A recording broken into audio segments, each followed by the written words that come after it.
I'm pleased to be here this morning to represent the Missouri Highway and Transportation Commission as we dedicate this new bridge. The completion of this project is a milestone, and I'm proud the Commission could play a part in making it a reality. It's a great day for Missouri, it's a great day for the citizens, and it's sure a great day for the transportation in our state. I tell you, this is great when we can come out and celebrate a project that is completed ahead of schedule and under budget. That's the way we like it. In the coming decades, our national transportation system will need to move an additional 100 million Americans and 4 billion more tons of freight each year.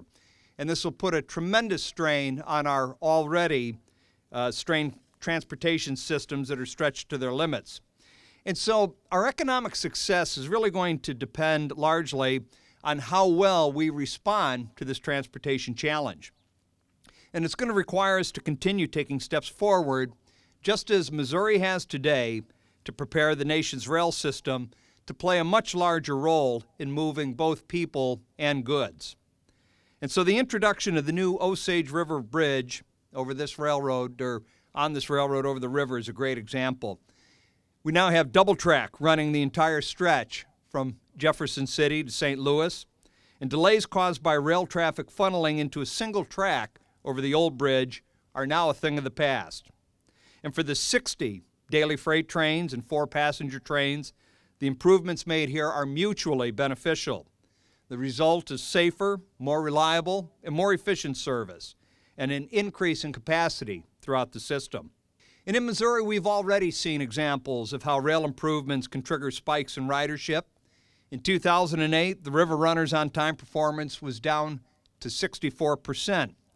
But after investments were made in a passing siding west of Jefferson City, the number shot up to 90% on time the next year, and ridership responded by soaring.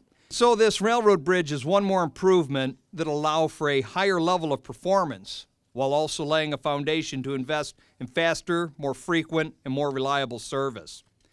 It also advances the Midwest Regional Rail Initiative, a vision that the state of Missouri shares with 8 other states to connect the Midwest 40 largest cities with higher performing passenger rail.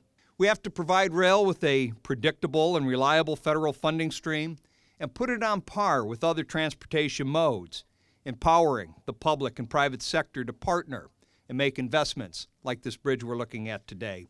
The result of this successful partnership is this 1,200-foot bridge crossing the Osage River. Union Pacific contributed about $6 million towards this project.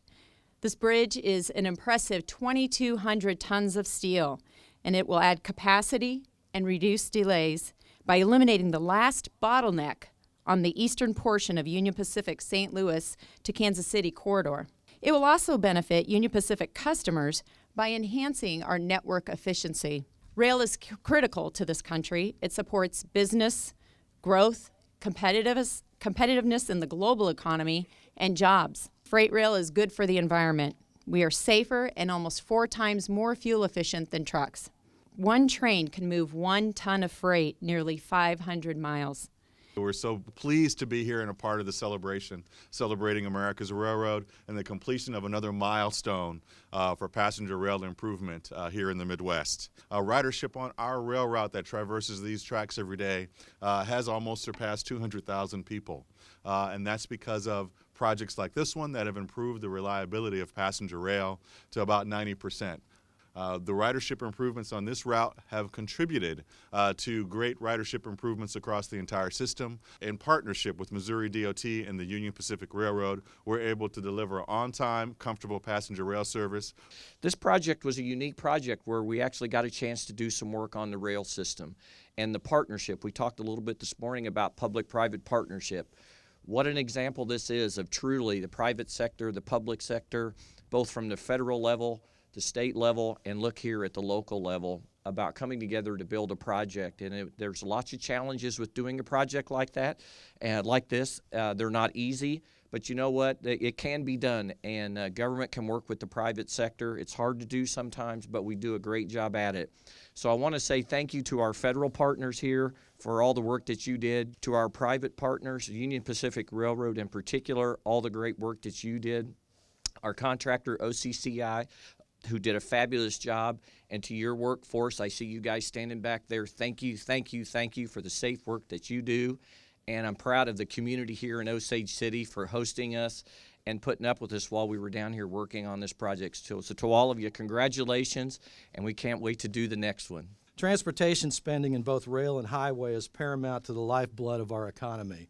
As a general contractor in transportation, we believe that. We live by it. Union Pacific has certainly embraced that philosophy in their continued spending on rail improvements that afford speed and quality of freight. I'm here today to celebrate those men and women who are on the ground and actually get these jobs built and are thus able to provide for their families, enjoy what they do for a living. These are local Missouri residents, as are all the crew members that we have here. A Missouri job built by Missouri residents for the state of Missouri. It doesn't get any better than that. Thanks again, Union Pacific and MoDOT, for giving us the opportunity. Appreciate it.